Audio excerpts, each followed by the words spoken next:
അപ്പോൾ എന്തിനാണ് നമ്മൾ ഡിജിറ്റൽ മാർക്കറ്റിംഗ് എന്ന് തന്നെയാണ് നമ്മൾ ആദ്യമേ ഡിസ്കസ് ചെയ്യുന്നത്. നമുക്കറിയാം നമ്മളെല്ലാവരും ഈ ഡിജിറ്റൽ മീഡിയാസ് ബൂം ചെയ്യുന്ന തൊട്ട് മുമ്പ് വരെ ഏറ്റവും കൂടുതൽ ആളുകൾ ട്രഡീഷണൽ മാർക്കറ്റിംഗ് എന്ന് വെച്ചാൽ പ്രിന്റ്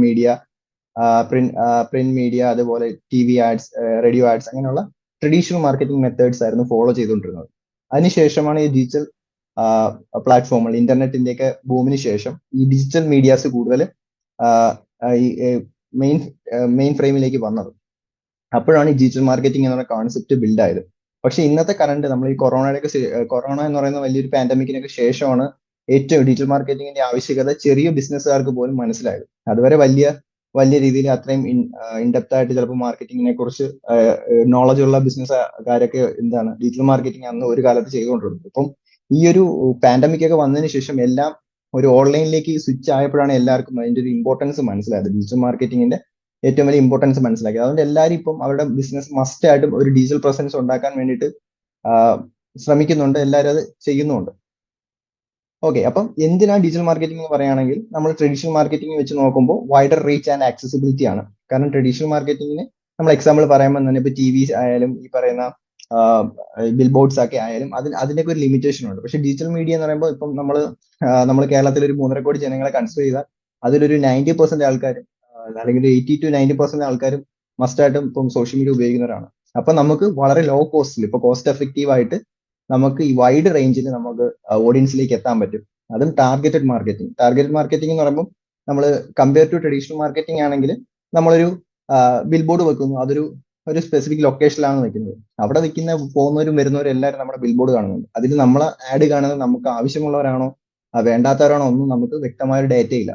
അതേ കണക്ക് തന്നെ ഇപ്പൊ നമ്മൾ TV ആഡ്സ് അതെന്ന് വെച്ചാൽ വൈഡ് ഓഡിയൻസിലേക്കാണ് നമ്മുടെ പരസ്യം നമ്മൾ കാണിക്കുന്നത്. അവിടെ നമുക്ക് കറക്റ്റ് നമ്മുടെ ഓഡിയൻസ് ആരൊക്കെയാണെന്നൊരു വ്യക്തമായ ധാരണയില്ല. പക്ഷെ നമ്മൾ സോഷ്യൽ മീഡിയാസിലേക്ക് വരുമ്പോൾ ടാർഗറ്റഡ് മാർക്കറ്റിംഗ് ആണ്. എന്ന് വെച്ചാൽ നമുക്ക് വേണ്ട ലൊക്കേഷനിലുള്ള നമ്മുടെ പ്രോഡക്റ്റോ സർവീസോ പർച്ചേസ് ചെയ്യാൻ ഇൻട്രസ്റ്റ് ഉള്ള ആൾക്കാരെ, അല്ലെങ്കിൽ അവരുടെ പാസ്റ്റ് ബിഹേവിയേഴ്സ്, അവർ കറന്റ് നമ്മുടെ പ്രോഡക്റ്റും സർവീസുമായി റിലേറ്റ് ചെയ്ത ഇൻട്രസ്റ്റുകളും ബിഹേവിയേഴ്സും ഉള്ള ആൾക്കാരെ നമുക്ക് ടാർഗറ്റ് ചെയ്ത് കാണിക്കാം.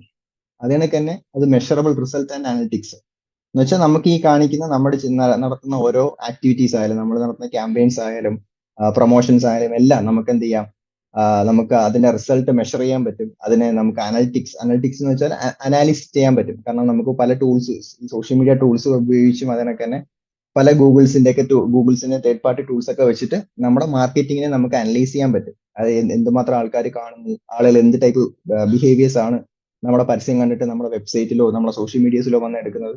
അപ്പം ആളുകളുടെ ബിഹേവിയേഴ്സ്, ഇപ്പൊ നമ്മുടെ പരസ്യം കണ്ടു വരുന്ന ആളുകളുടെ ബിഹേവിയേഴ്സ് പോലും നമുക്ക് മനസ്സിലാക്കാൻ പറ്റും. അത് വെച്ചിട്ട് നമുക്ക് വീണ്ടും ഈ നമ്മുടെ കസ്റ്റമേഴ്സിനെ അല്ലെങ്കിൽ നമ്മുടെ ഓഡിയൻസിനെ വീണ്ടും റീടാർഗറ്റ് ചെയ്യാൻ അങ്ങനെ വളരെ ഫ്ലെക്സിബിൾ ആയിട്ടുള്ള മാർക്കറ്റിംഗ് സ്ട്രാറ്റജീസ് നമുക്ക് ഡിജിറ്റൽ മാർക്കറ്റിംഗിൽ ബിൽഡ് ചെയ്യാൻ പറ്റും. അതിനൊക്കെ തന്നെ എൻഹാൻസ്ഡ് കസ്റ്റമർ എൻഗേജ്മെന്റ് എന്ന് പറയുന്നത്, ഇപ്പോൾ നമ്മുടെ ഓൾറെഡി ഇപ്പം ഒരു പരസ്യം അല്ലെങ്കിൽ TV ആഡോ അല്ലെങ്കിൽ ബിൽ ബോർഡ്സ് ആഡോ കാണുന്ന ആളുകൾ കണ്ട് നമ്മളോട് ഇന്ററാക്ട് ചെയ്യാൻ എടുക്കുന്ന ടൈമും പക്ഷെ ഇന്നൊരു ഡിജിറ്റൽ ആഡ് കണ്ട് ഇന്ററാക്ട് ചെയ്തെടുക്കുന്ന സമയം വളരെ കുറഞ്ഞിട്ടുണ്ട്. എന്ന് വെച്ചാൽ ഒരു പരസ്യം കണ്ട് അറ്റ് എ ടൈം തന്നെയായിരിക്കും നമ്മുടെ ഫേസ്ബുക്കിലോ ഇൻസ്റ്റാഗ്രാമിലോ വാട്സപ്പിലോ ഒക്കെ വന്നിട്ട് ഒരാൾ നമ്മളോട് ഇന്ററാക്ട് ചെയ്യുന്നത്. ചിലപ്പോൾ നമ്മുടെ പ്രോഡക്റ്റിനെ കുറിച്ച് സർവീസിനെ കുറിച്ച് എൻക്വയറി ചെയ്യുന്നത്. അപ്പം വളരെ വിത്തിൻ സെക്കൻഡ്സ് തന്നെ നമുക്ക് എന്ത് ചെയ്യാം, നമ്മുടെ പുതിയ ഓഡിയൻസുമായിട്ട് അല്ലെങ്കിൽ നമ്മുടെ കസ്റ്റമേഴ്സുമായിട്ട് നമുക്ക് ഇന്ററാക്ട് ചെയ്യാൻ പറ്റും. അപ്പം എന്താണ് എൻഹാൻസ്ഡ് കസ്റ്റമർ എൻഗേജ്മെന്റ്, ആ ഒരു എൻഗേജ്മെന്റ് ബിൽഡായി. മുമ്പത്തേക്കാളും നമ്മുടെ കസ്റ്റമറുമായിട്ടുള്ളൊരു റിലേഷൻ നമുക്ക് പെട്ടെന്ന് ബിൽഡ് ചെയ്യാൻ പറ്റും.